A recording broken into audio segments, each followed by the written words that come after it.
mencari level dari pemain-pemain yang kualitasnya melebihi dari stok yang dia punya. Iya, pasti standarnya udah tinggi.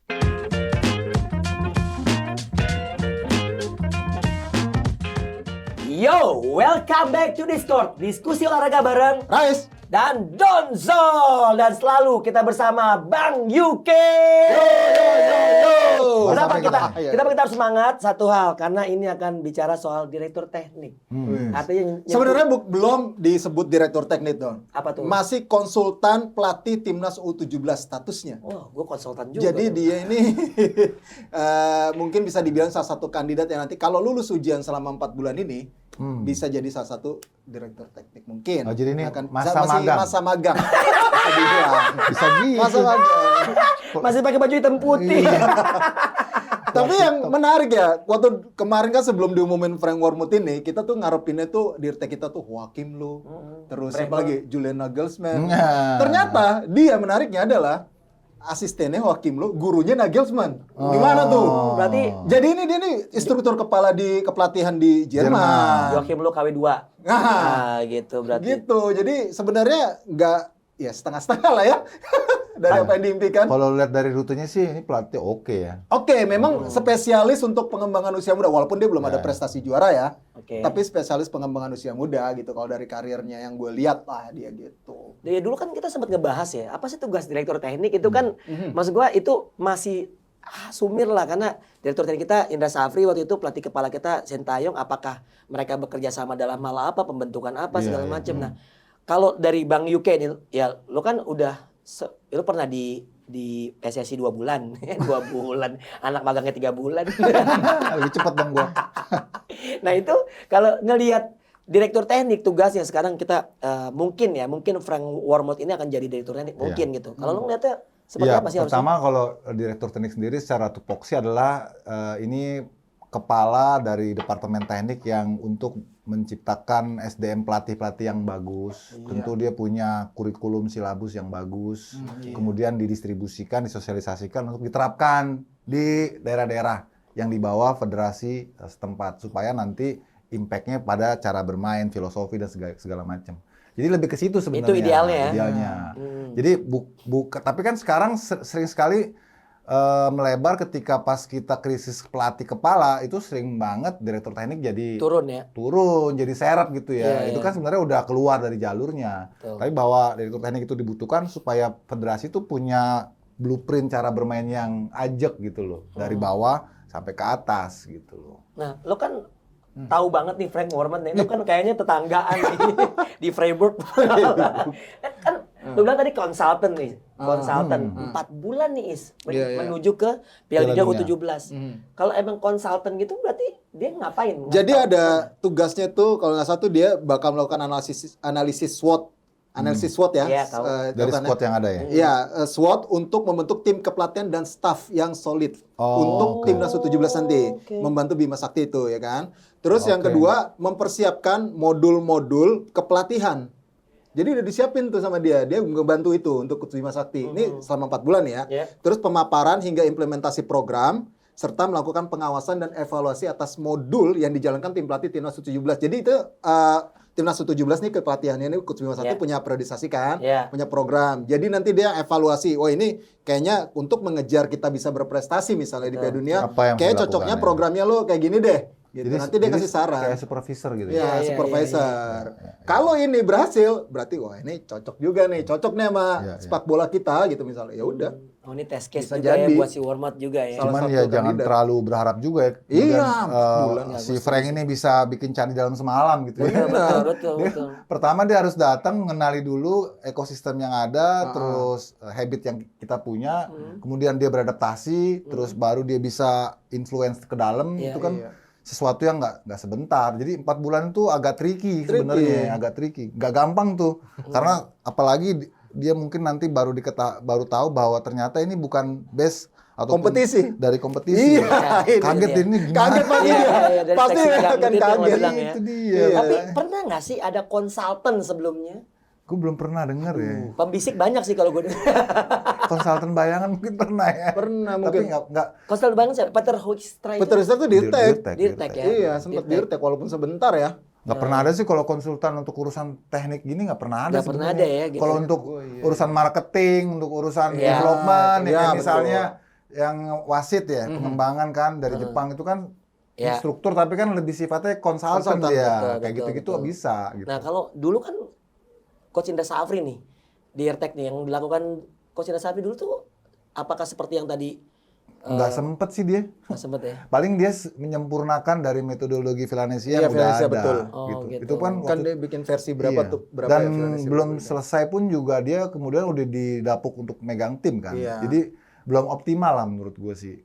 Nah kalau Frank, ya ini kalau Frank kayak akrab banget gitu. Kalau Frank Wormoth itu bukan Dirtek siapa sekarang Dirtek? Karena kan Safri udah ngelatih Iya. timnas. Ya udah itu. Iya, kosong dulu. Idle. Oh, kemarin Coach Indra ngomong, Coach Indra sempat ngomong dia masih bantu departemen teknik. Jadi ada Sementara kan. Iya. sementara dia tetap bantu Karena kan departemen crowded teknik. nih, banyak banget pertandingan-pertandingan timnas Iya. di kelompok umur sampai Ya senior waktu itu juga. juga kan dia sebetulnya posisinya masih Dirtek ketika dia ditunjuk untuk U23. pelatih SEA Games kan. Jadi memang formalnya dia masih di departemen teknik masih. Benar.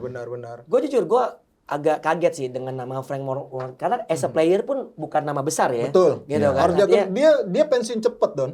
Termasuk pensiun Dini ya ya. cepet lah. Dia merasa dia main di divisi 2 nih. kenapa dia dapat warisan? Enggak. Oh, enggak. Dia main di divisi, dia sadar diri. Oke. Gua main di divisi 2 Bundesliga, tapi kemampuan gua ya segini-segini doang. Akhirnya dia sadar diri, pensiun lebih cepat, langsung ngambil Ya. Oh, berarti kepelatihan. lebih mudah saat ngambil pelatih. Kan sekarang pelatih-pelatih muda Jerman begitu. Iya, iya. Banyak kan Iya. bukan dari pemain top ya. Betul. Nagelsmann, Tuchel, ya kan termasuk lu juga kan, lu juga dulu bukan pemain timnas yang top kan. Gue juga saat memulai jadi pelatih, gue juga enggak. Ah, iya. ini bukan pemain timnas futsal, tapi level 2 AFC tertinggi. Iya nggak lo? Ya level 2 AFC ada beberapa orang, tapi ya. Tapi lo salah satu angkatan yang pertama kan? Angkatan pertama. Ya, lo legendary pelatih futsal lo. Ya. Ayo, gue mau berangkat. Dipercepat. Gak bercanda. Masih panjang waktu. Siapa sih Frank Wormoth ini?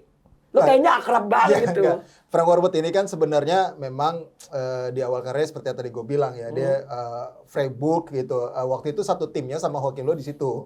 Oh, berarti teammates-nya Joachim Timnya Joachim Low. Oke. Kemudian ketika ngambil karir kepelatihan dia cepat, akhirnya juga yang membawa dia benang merahnya itu ya Joachim Low juga. Jadi Joachim Low, jadi dia jadi asistennya Joachim Low di Fenerbahce waktu musim 98 lah kalau nggak salah 98-99 gitu. Nah setelah itu berpisah tuh dia jadi pelatih kepala walaupun divisi-divisi bawah.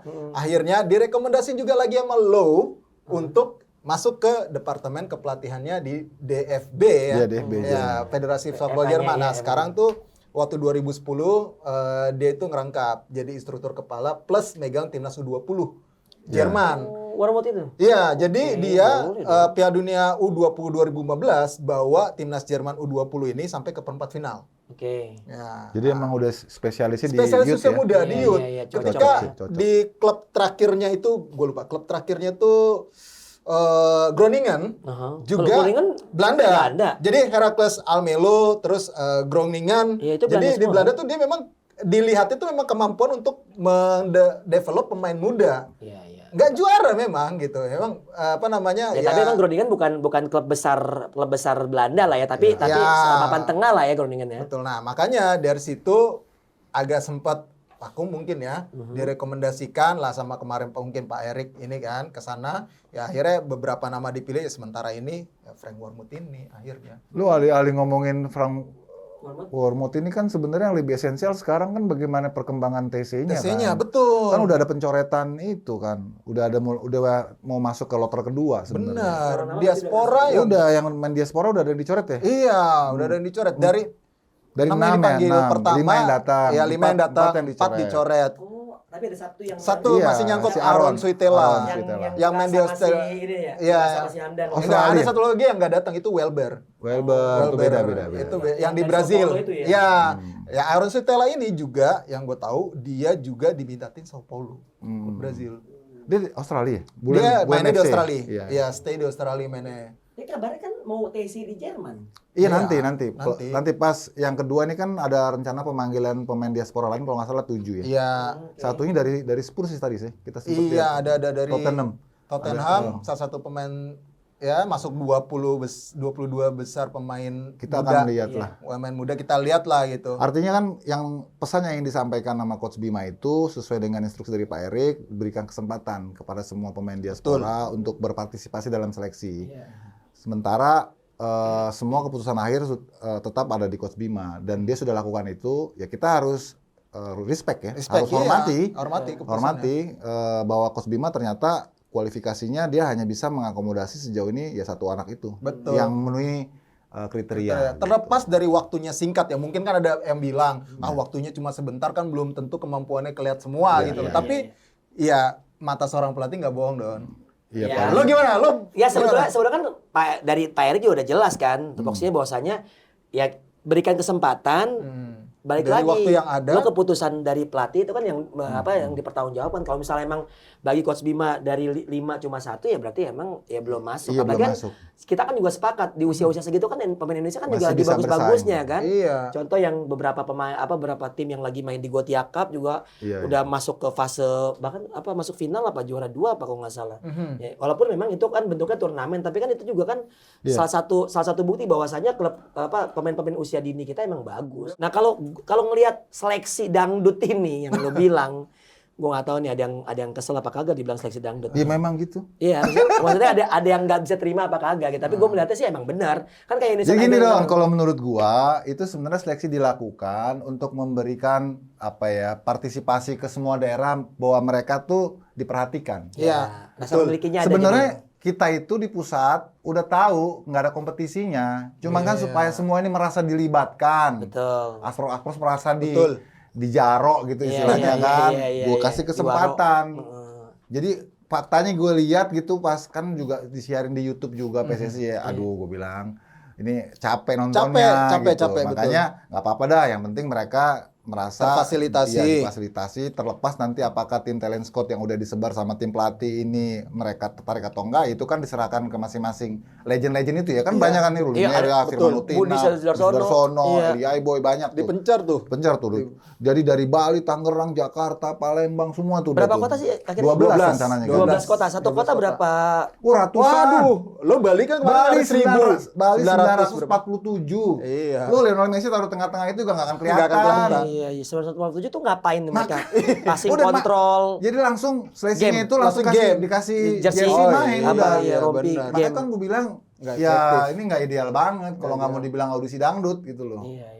Terus yang kedua, memang Coach Bima itu mencari level dari pemain-pemain yang kualitasnya melebihi dari stok yang dia punya. Iya, pasti standarnya udah tinggi. Dia kan udah punya tim peninggalan yang kemarin U16 itu yang Iqbal dan kawan ya kan. Dia mau lihat ada yang bisa ngelewatin ini enggak gitu. Iya. Kan nggak mungkin dikocok ulang. Iya. Karena dia udah punya rangka, ngapain dia kocok ulang. Benar. Dari rangka yang ada ini untuk percepatan buat bisa dapat chemistry, tinggal masukin 1-2 yang kelihatannya bisa untuk mempertajam kekuatan. Kalau enggak, ya sudah ini juga. Waktunya singkat soalnya. Dan sebenarnya pemain-pemain diaspora itu Don, posisinya ketika dia datang dia tuh dari kompetisi loh. Iya. Berbeda sama anak-anak yang di dalam yang udah ada nih, yang udah ada sekarang itu kan sebenarnya mereka nggak ada kompetisi kecuali beberapa ya, kayak rekan kakak gitu kan. Iya, artinya mereka udah masuk. Tapi nggak ada gitu yang secara umum mereka nggak ada kompetisinya gitu. Gue pernah seleksi buat salah satu klub Liga Pro Futsal waktu itu. Yang datang 1.200. Tuh. Gue tau gak cara seleksi gue gimana? Yang kau seke bau gue suruh pulang. Gila. Berarti dia nggak serius. Berarti dia nggak serius. Iya benar. Dilihat dari situ ya benar. Profesional kalau lo ngurusin equipment lo aja nggak benar itu salah satu penting lo. Lo lihat aja lah. Amain sepatu JKW. Wah, diskriminasi banget itu. Bukan Lo begini. Itu pulang lo gitu. Sekarang gini lo pulang lo gitu. Gitu ya? Hah? Lo gendus gitu ya? Kagak, gue kasih dulu rompi. Yang bau gue kumpulin. Tapi itu pengalaman loh. Benar, jujur ya. Waktu itu gue akhirnya cuma dapat 2. Dari 1.000 itu? 200. kok lu bisa dapet 2 itu lu gimana caranya? Lu tahu Yang satu apa? tuh dari Papua, sekarang main di Black Steel. Oh, Aquari. oke. Artinya apa? Sampai dia dapat medali Mas PON kemarin. Ya, Artinya gue dapet tuh. Iya, Dapat. berarti pilihan lu tepat tuh Iya, ya. satu lagi gue udah tahu nih anak bagus tapi emang dari dulu nggak main Liga Pro. Tiba-tiba ikut seleksi. Ya udah, berarti gue maksudnya setidaknya seleksi itu menjaring pemain yang gue tahu kualitasnya dan dia melalui prosedur yang emang Iya, sesuai iya, gitu. iya. Dan itu dan dua pemain itu settle sampai sekarang di Liga Pro. Oke. Artinya itu dia membuka semua akses dari Ya. semua kanal untuk bisa masuk partisipasi. Betul. Jadi jangan dibeda-bedakan. Betul. Nah. Ini produknya PSSI, ini bukan produknya PSSI, tapi dia sama-sama WNI. Ya nggak boleh dong. Nggak boleh dibedain. dong. Iya, Betul. Semua harus dibuka, Betul. semua boleh ikut. Itu Ya, sih. siapa tahu kayak Donzol tadi nemu yang kayak begitu-gitu. Iya, dari luar jalur kan. Iya, itu yang kan. misalnya kayak Donzol tadi, ada yang bagus tapi dia nggak pernah dapat kesempatan di Liga Pro misalnya. Iya. Nah, atau Itu dia. iya ada yang bagus nanti ada yang dilihat, wah ini gue tahu nih mungkin dari tampilnya, Iya, gue tahu ada iya. pemain bagus tapi nggak pernah dapat kesempatan. Gue pernah Iya, lihat lah di Dia sebuah merasa, pertandingan, ini akhirnya anak mainnya bagus, tapi waktu itu antar mahasiswa kalau nggak salah gue ngeliat. Cuma ini anak emang statusnya belum Liga Pro, jadi gue emang menjaring non professional player. Oke. Jadi gue ada 2 kategori. Pertama non pro, mereka yang belum pernah ngerasain Liga Pro, tapi karena ini open seleksi dan ini for free ya, gratis. Gue nggak pakai bayar Iya. sorry itu share yang 30 juta Titipan itu ya. Nggak ada. Ada pemain yang berusaha orang-orang yang DM gue berusaha titip. Oh, ada, titip juga ada. Langsung gue capture. Lumayan buat konten. Gue bilang gitu. Makanya gue ngelihatnya sih ya so far sebenarnya seleksi yang kayak gitu capek bang. Iya. Tapi hasilnya tuh nggak Iya. maksimal. Jujur itu gue rasain ya. Artinya Iya. ini gue 1.200 gue belah sampai 4 hari. Nah ini cuma 1-2 hari loh. Iya. 947 yang di Bali itu kan gila, gue bilang ini apa-apaan sih, udah kayak dagelan sih. Iya. Sebenarnya ini terpilih kita sebagai tuan rumah Piala Dunia U17 itu keberuntungan buat kita tapi sekaligus tamparan. Iya. Karena kita dapat rezeki itu ketika kita Nggak siap. siap. Sebagai Kita tim nggak ya. punya kompetisi. Betul. Kayak ditampar tang gitu. Nah nih, lu gue kasih tapi lu nggak punya kompetisi, lu mau bikin apa gitu. Artinya ke depan ada atau nggak ada event, lu harus ready tuh kompetisi usia muda di semua level. Jadi once datang gitu event kita nggak kaget-kaget sama kayak tim putri ya. Iya. Tiba-tiba ada AFF 19, ada AFF 18. Iya. Nggak ada kompetisinya. Iya, ada fun football. Itu pun mencar-mencar fan football. Iya. Ya Terus tergantung. kemarin diklaim kita tanpa kompetisi aja Bisa bisa sampai ya, nggak semifinal. jangan kayak begitu. Ya, lu atur draw-nya, jadi mudah Iya. lawan lu sampai lu semifinal. Iya. Coba kalau lo dari Ini awal nggak bisa ketemu jadi Vietnam sama patokan. Thailand. Nah, tidur. Anyep tambah Filipina. Filipina kalah menang 2-0 lawan Selandia Baru Iya. di Piala Dunia dan itu ya sebuah pencapaian. Nah, sedangkan kita masih lumayan karena lawannya Timor Leste. Iya. Tanpa mengurangi rasa hormat gue ya dengan apa pencapaian, tapi memang gimana juga kita bahkan bukan 4 besarnya. Maksudnya untuk nyampe ASEAN. 4 besar ASEAN aja tuh berat sebetulnya. Betul. Itu kita Ya patokannya ya Piala Asia kemarin timnas senior sih. Memang patokannya kan di situ pasti Betul, kan betul. tertinggi. Ya kita memang beloman sampai situ. Filipina bisa sampai situ karena pemainnya banyak ya naturalisasi lah bisa Iya, dibilang. Kan Iya. didatangin semua tuh. Iya. Akhirnya bisa tembus Piala Dunia. Sejarah lah gitu. Vietnam udah bikin sejarah, Thailand udah bikin sejarah, Vietnam udah, Filipina yang harusnya secara sepak bola di bawah kita udah Iya. bikin sejarah. Kitanya masih jauh ke belakang gitu loh. Ya mudah-mudahan ada pemain diaspora cewek juga ya. Siapa tahu. Pasti Nanti ada. Kayaknya udah ada deh banyak deh yang muncul-muncul tuh. Kan waktu yang kayak siapa? Sabrina. Sabrina dan teman-temannya tuh ada Ah. yang emang bule-bule jis ya, bule-bule jis gitu ya kan. Boleh-boleh just lagi. Ya kan bener kan bule-bule jis kan. So far ya sayangnya akhirnya sibuk konten doang. Iya. Ya gitu, sayang. Kalau tim cewek ini PR-nya lebih panjang lagi ya, karena di samping kompetisinya nggak ada. Kemudian ujian berikutnya, tantangan berikutnya adalah bagaimana meyakinkan para orang tua melepas Iya, anak betul. perempuannya buat panas-panasan, Iya. main bola. Ini bisa gue bahas nih. Ya itu kan satu hal yang terpisah tuh Don dari kita bicara area tekniknya ya, dari habitnya gitu kan, Dari budayanya kita kan itu jadi Gue jadi pelatih Tapi cewek. tapi kalau futsal cewek banyak Don ya. Gue jadi pelatih cewek. Karena indoor ya? Pelatih futsal cewek. Bukan soal indoor ya bang. Gue jadi tempat penitipan sepatu. Soalnya kalau ketahuan dibakar sepatu. Banyak, jangan salah loh banyak. Yang nggak gitu. disetujuin banyak. Karena kan Jadi mereka diam-diam. Iya mereka akhirnya diam-diam. Itu waktu di era gue masih ngelatih cewek-cewek gitu kan. Oke. Sekarang pun gue lagi di Manokwari kan, lagi di Papua Barat, gue megang tim putrinya kan. Nah itu gue luar biasa. Dan rata-rata pemain ponnya Papua Barat yang tahun 2020 sekarang masuk ke futsal dan mereka punya kualitas. Ada satu pemain yang masih SMA gitu kelas 3. Gue bilang, buset ini kakinya enteng banget kayak cowok gitu. Dan ternyata sebenarnya banyak bakat-bakat. Itu lari dari bola ya? Lari dari bola. Oh, dari bola. Banyak ya kayak gitu. Jadi Iya, benar. seringkali kita sulit untuk mendapatkan, bukan seringkali, memang faktanya sulit sekali mencari talent-talent sepak bola putri karena mereka lebih banyak ngumpulnya di futsal. Iya. Karena futsal tuh 5-5 lu bisa main, 3-3 lu bisa main. Kalau bola lu perlu banyak orang. Iya, dan liganya jalan. Dan panas-panasan. Iya, liganya Nah, futsal jalan. liganya jalan. Itu yang penting. Walaupun cuma 6 tim, walaupun cuma 1 bulan, liganya jalan dan banyak pemain-pemain sepak bola kayak Ade Mustika akhirnya juga masuk ke futsal. Terus Safira Ika juga di awal-awal juga sempat masuk futsal juga, tapi dia emang secara core udah kuat di sepak bola. Tapi yang kanibal gue nyebutnya, artinya yang bisa dua-duanya. ambibi yang bisa dua alam ya, dua olahraga itu banyak banget. Bahkan mereka kadang-kadang udah kepusingan. Iya. Pusing kalau seandainya bentrok Liga Bentrok 1. lah jadwal. Iya. Ada turnamen putri atau Liga 1 putri dengan Liga 1 futsal. Tapi lu setuju nggak sih kalau futsal tuh ngerusak sepak bola? Maksud gua teknik cewek nih. Secara teknik Siapa yang bilang? ada, maksud gua orang yang latihan di futsal kan, maksud gua. Terus dia latihan sepak bola.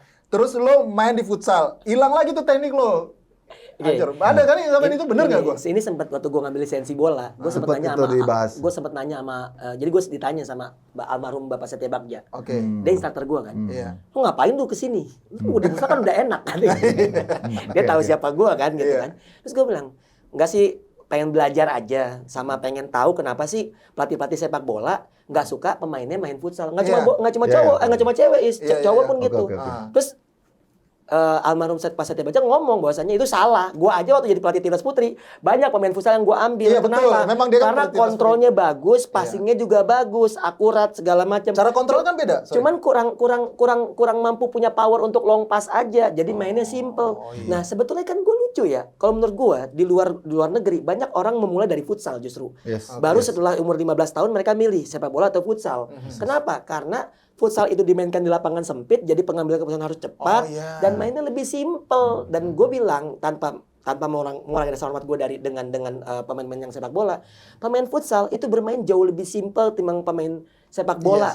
Dan memang kalau misalnya kita jadi kurang agresif, ya setuju gue. Tapi kan kalau main passing kayak tiki-takanya Barcelona di era Pep Guardiola masa salah?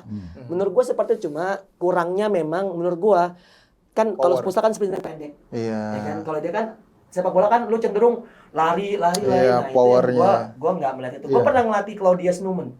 Oke, yang sekarang top scorer kemarin AFF. Betul, yang kemudian gua waktu itu sempat nge-tweet gini, gua prediksi kayaknya 4-5 tahun lagi nih anak bakal jadi pemain timnas. Ternyata gua salah, ternyata 2-3 tahun lebih cepat lagi gitu kan.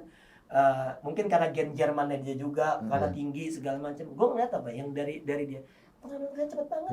Kenapa? Ya dia kan dia kan main di top skor juga, gue juga lihat. Lapangan kecil Memang segala macam gitu. Jadi gue melihatnya, lo kalau mau simple, intensitas lo dengan bola lebih banyak, ya lo main lapangan kecil dulu. Itu yang menurut gue membuat seorang pemain bisa berangkat. Gue setuju sih sama Don Zoli bahwa futsal itu penting juga untuk ningkatin kualitas teknik ya, pengambilan keputusan. Karena gue sering sekali berinteraksi dulu waktu pas Om Dantur masih aktif ke lapangan ngelatih anak-anak itu. Om Dantur nggak pernah main bolanya itu, gamenya itu lapangan besar. Pasti kecil-kecil, 3 lawan 3, 4 lawan 4, 7 lawan 7. Di ruang yang sempit.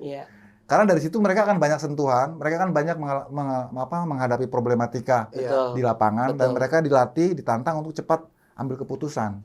Sentuhan lebih banyak, aerobiknya dapat, semua dapat. Jadi memang idealnya itu dipadukan sebenarnya. Untuk latihan-latihan tertentu itu perlu cara main seperti futsal ya. Karena kan kayak Ronaldinho ya, kemudian Rivaldo, Neymar juga gitu. Matangnya di futsal gitu. Tapi tetap dia nggak meninggalkan core-nya dia sebagai main sepak bola, tapi itu dibutuhkan untuk melatih ketangkasan, ya kan? Kan tinggal kita bagaimana mengcombine dua hal yang positif ini sebenarnya. Karena sama aja lu mainin bola juga gitu kan. Bola kecil, bola gede. Iya, benar. Tahu nggak kenapa? Sepak bola Indonesia terlalu power dan agresif doang, yang ada kecepatan yang dipikirin. Kan banyak kan pemain-pemain asing yang bilang di Indonesia lari mulu. Oh iya, nggak simple dan nggak dan smart. Dan individual tactical yang kurang. Kita tuh dari kecil tuh kita terlalu banyak posisi sayap. Karena apa? Yang dilihat adalah bagaimana kalau pemain tuh udah larinya kenceng kayak Terence Puhiri, gocek-gocek segala macem, itu udah top. Febri Haryadi, Andik Firmansyah. Tapi apakah mereka long last? Iya kan? Enggak. Enggak. Kan? Michael Owen Justru aja. banyak pelari-pelari Iya, seperti itu pemain-pemain cepat karena cepet habis. rentan. Segala Iya, macam. rentan ya. Itu yang gue lihat. Cepet Jadi habis. buat pelatih-pelatih sepak bola di SSB atau apapun, sebetulnya kalau lo combine antara futsal for football, karena AS Roma pernah mendatangkan seorang Sergio Gargelli, teman gue, untuk apa? Untuk mana tuh? iya, teman gue. Oh, teman banget gue. Kalau makan pizza.